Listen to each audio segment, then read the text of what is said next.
This video was recorded with the AverMedia Live Gamer Portable. Skip it up and that up.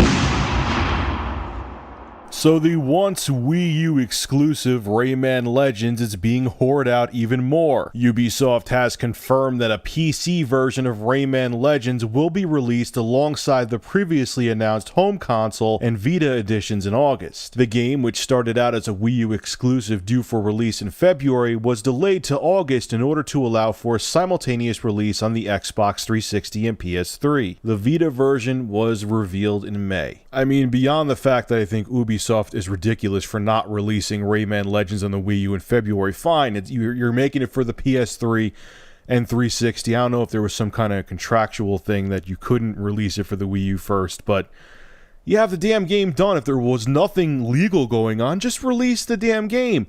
Oh, maybe it's because if you released it for the Wii U first, no matter how it's sold, it would make it seem less relevant for the other consoles. That's interesting, because when developers use that logic, they don't use that logic with the Wii U, I mean to say, because when it's in reverse, where games came out for the 360 and PS3 first, then come out for the Wii U later, you expect your games to sell millions of copies even though people were able to get the games on the other consoles, the PS3 and 360, for a year. Oh, that's interesting.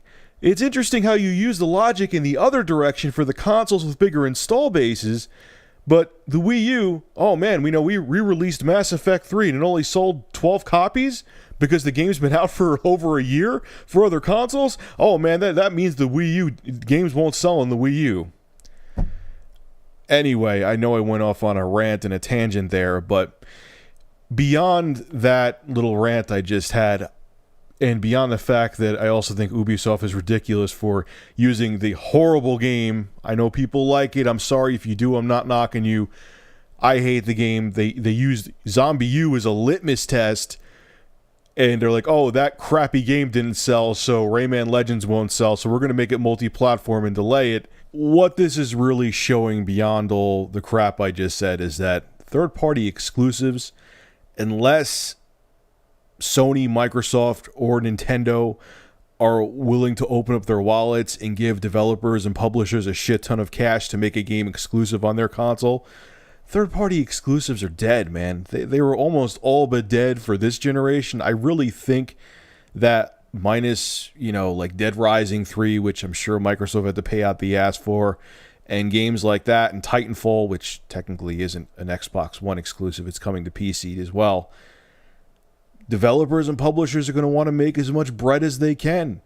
I think even if the Wii U did sell, I mean, maybe they would have released it and made it a timed exclusive. Maybe Ubisoft would have released Rayman Legends first and made it a timed exclusive for the Wii U, but it still would have came to the PS3 and 360 because they want to, get as much money as they can. And, especially now that games cost more to develop, which I know is debatable after the whole thing with Metro Last Light being only 10% of the cost of its competition to make. I understand all that. But in general, games cost a lot to develop. With whatever fat they could cut aside, games cost a lot of money to make. So they're going to want to recoup that as fast as they can and from as many platforms as they can. So, I remember back in the day, it was cool. You'd buy, whether it be a Sony console, Sega console, or whatever, or Nintendo console, even third-party developers were making exclusive games for each of the systems. Those days are over, man. Due to the cost of how much games cost to make and the fact that, people want to make as much money as possible, unless it's first-party games, you're not going to see any exclusives come from third-party developers. This also shows how important first-party games are going to become even more so than ever, because that's what's going to differentiate the consoles.